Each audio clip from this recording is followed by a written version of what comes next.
Merci beaucoup, Madame la Présidente, Monsieur le Bâtonnier, Madame la représentante du maire de Romans, chère Cléo, Madame la Présidente de Chrysalis, chère Odile, Mesdames et Messieurs.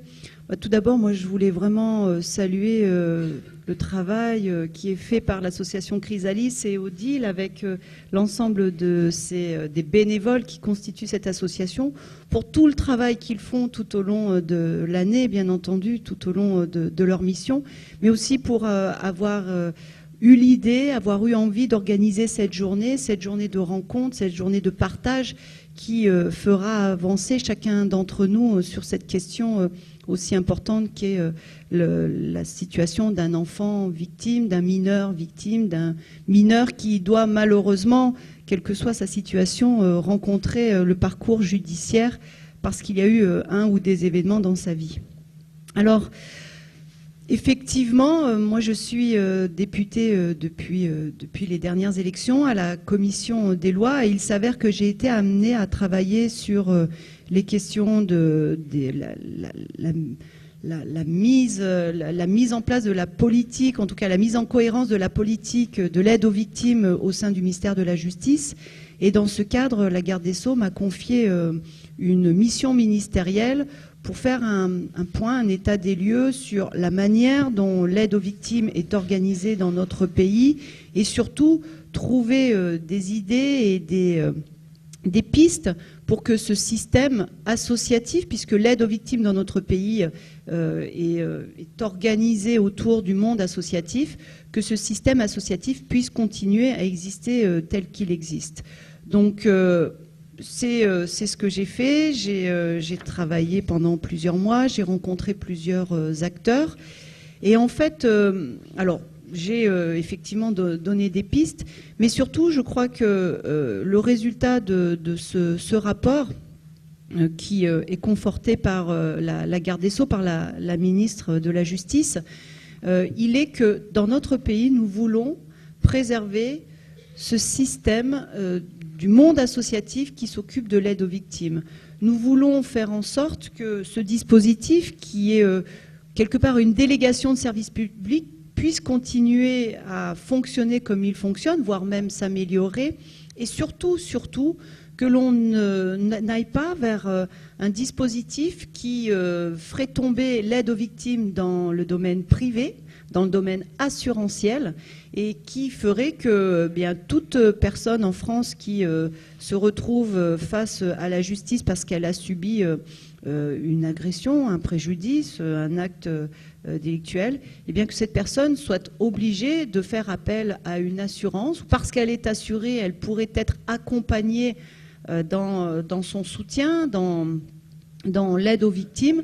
Et si elle n'avait pas eu cette démarche de se faire assurer, eh bien, soit livrée à elle-même, même si, bien entendu, l'aide aux victimes est très complémentaire du travail des avocats. Mais on en a discuté avec Monsieur le Bâtonnier, puisque je l'ai auditionné dans le cadre de mon rapport.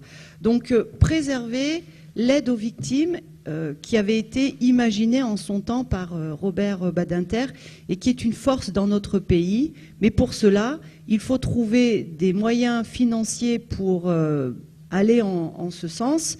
Et la situation économique de notre pays, de l'État et des collectivités locales est telle que les choses se tendent. Donc j'ai fait des propositions de pistes de travail qui sont aujourd'hui à l'étude à Bercy et dont on attend le retour avec la garde des Sceaux pour organiser les choses par la suite. Ensuite, là, nous avons voté le projet de loi de finances 2014 et il y a une enveloppe expérimentale, et c'était à la demande de la garde des Sceaux, là encore, pour qu'il y ait une action plus particulière concernant les victimes vulnérables.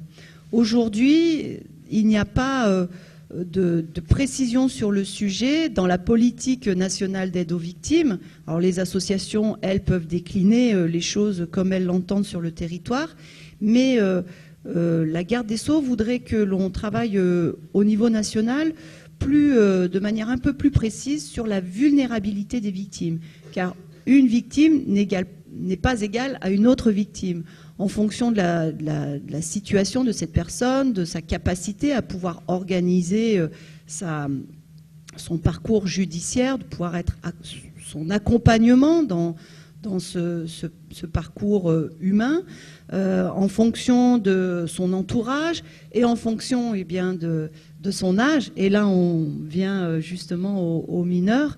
Eh bien, une victime n'aura pas la même vulnérabilité.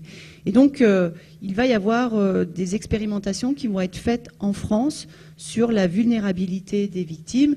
Et j'ose imaginer que les victimes mineures pourront être prises en compte dans cette expérimentation.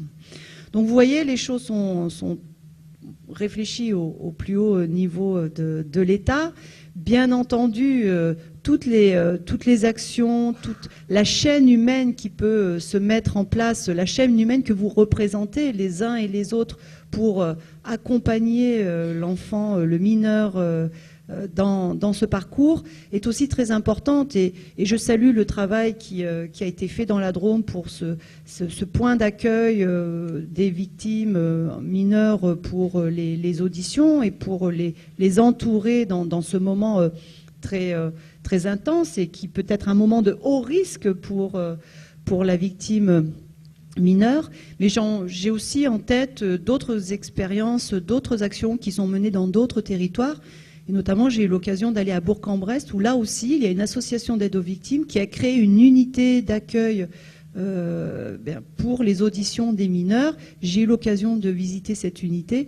Et je crois que les choses ont vraiment, vraiment évolué entre avant que ces unités existent et aujourd'hui, dans l'accompagnement, l'écoute, l'audition de ces mineurs. J'ai eu quelques témoignages qui me font dire que tout cela va dans le bon sens. Mais il faut une vraie volonté.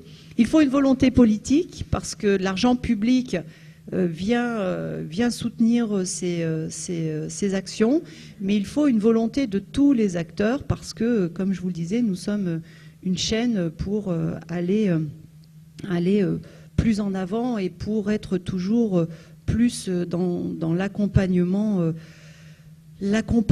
le plus humain possible de ces personnes. Alors, pour finir, malheureusement, je serai obligée de partir parce que je vais rejoindre Alain Janton, qui ne peut pas être ici, mais qui a un gros événement sur le Nord-Drôme, donc je vais être obligée de partir. Mais je voulais vous dire qu'effectivement, avec Odile, nous avons discuté des préconisations dont elle a parlé, dont notamment la préconisation numéro 7, qui demande à ce que l'on encadre un peu plus et que l'on donne peut-être plus de moyens aux administrateurs ad hoc pour exercer leur mission. Alors, il faut un peu plus de précision parce que la préconisation est très vaste, très large. Donc, je ne vous demande pas de rédiger un projet de loi, parce que ça, c'est notre rôle, mais peut-être aller plus dans le détail, commencer à mettre des pistes en place. Et effectivement, après, moi, j'en discuterai, je soumettrai ça au ministère de la Justice. Et là, on pourra rentrer dans la mécanique législative. Mais bon, voilà, c'est le début d'un travail qui, j'espère, mais là, on sera certainement amené à en reparler, pourra apporter ses fruits et pourra vous aider et contribuer à améliorer le travail de chacun d'entre vous et notamment des administrateurs ad hoc. En tout cas, je vous souhaite une belle journée de réflexion, de partage et j'espère que nous pourrons nous revoir dans d'autres cadres, mais qu'ensemble nous avancerons pour cette cause aussi belle et aussi noble.